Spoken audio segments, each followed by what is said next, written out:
Rajivji, I have a quick question to start off with. Okay. So I had started reading the book, and this one term that really struck me, which is aesthetization of power. It's a very interesting term, and how it's being used to portray Sanskritam, in fact. Because being a Sanskritam student, that struck me because we are not really taught in those lines at all. Can you briefly talk about that? Okay. Can you just say what was the word? Let me repeat the question. Yeah. In the book, there's a whole section called the aestheticization of power. Aestheticization. Aestheticization of power. Now, this is a big theory of his on how and why Sanskrit spread without violence to so much of Asia. There was no army spreading it. It was not part of religious conversion. How did it spread? So he wants to look for a reason which shows some domination, some power game, some oppression done peacefully, but with an exploitation kind of point of view. So this theory of aestheticization of power says that, first of all, the theory was developed by Marxists to explain Nazism. How did Nazism start? Why was there Nazism? You know, according to Marxism, when the poor people, when the proletariat are poor, when the masses are poor, they will have a revolution and overthrow the elite. That's what Marxist revolution is supposed to be. And indeed, Lenin did that in Russia. Lenin started this revolution, a communist revolution, to as exactly the communist theory said, a class struggle where the peasants would overthrow the elite. So in Germany, why didn't the same thing happen? That was the question they asked. When there was a depression in Germany, why didn't it result in communism? Why did it result in Nazism instead? Because Nazism is not popular public.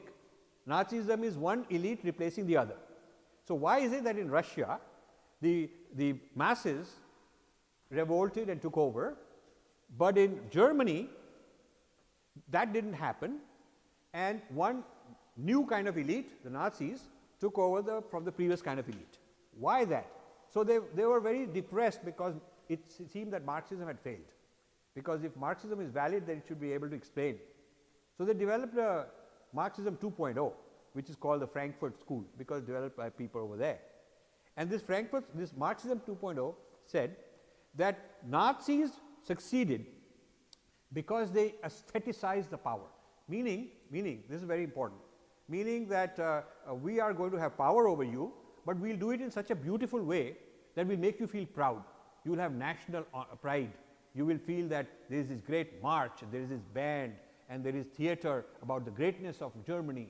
So chauvinism on display, things that will make the Germans feel proud of their history, proud of their history, that we are the greatest and all that stuff. So aestheticization of power means that you instill in the people a kind of with a sense of aesthetics and beauty and glamour, a kind of a sense of that they are the ones who are powerful, okay, when actually the ruling elite are controlling everything. So it's a way to deceive people by giving them a false sense of power and hope, so they don't revolt against you even if they're hungry. So you see, it's a very clever, so it's a very good theory. It means that if all you guys are hungry and I'm exploiting you, according to communism you should come and overthrow me, but if I'm a brilliant aestheticization of power man, I can actually turn your poverty into glory, and I can turn it into, we have the Ramayana, we have the Mahabharata, and we will chant Yagna, and we will be so happy because we're all chanting Yagna and we're all becoming gods. I will hypnotize you in such a way that rather than you overthrowing me, you'll actually love me. So Pollock took this theory, which had been built to show why Nazism succeeded, and he applied it to the success of Sanskrit. This is a very brilliant man, because he came up with he adapted one theory for a different context. Okay, and his book, The Language of the Gods, most of it is on this theory of how Sanskrit was the language where the king could do this yagna and impress everybody. A king, then they would perform Ramayana, Ram Leela, so that everybody feel like, we are this great, we are these deities and divine, and we are part of divinity, and we are all these great Hindus and all that, and that way they can remain poor, you can keep exploiting them and keep oppressing them, and you can keep doing that because they will be so much intoxicated with this nasha, this intoxication of feeling that way. So, his whole thesis, Indians will be very happy that, oh, he praises Sanskrit for spreading without violence, sir. I said, yeah, it spread without violence because it was a system of exploitation.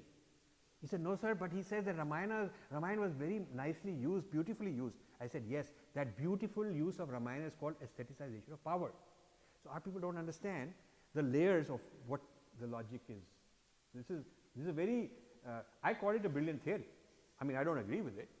I think it's very kind of mischievous and subversive, but it's brilliance from their point of view, how to subvert you. So, what I did is, I said I will apply the aestheticization of power theory to Pollock. Okay. So, I have a section here saying reversing the gaze on Pollock, because he says aestheticization of power means that you have a narrative which suits you, but the people are going to like it as if it suits them. That is one requirement. Second is, the Brahmin is the intellectual, but he is funded and sponsored by the king to do all this. And the third is that after doing all this, it's the king who keeps his power. So, I said you got all three ingredients, because you got this narrative of the Indian left and the exploitation and whatnot, and you have sold it to the people, a lot of people in India, that this is the narrative for liberation of India. So, all these Indian left that you are feeding with a narrative of the liberation of India from the clutches of Hinduism is sort of this narrative like you are saying the kings used to use of Ramayana and so on. So, this is your narrative.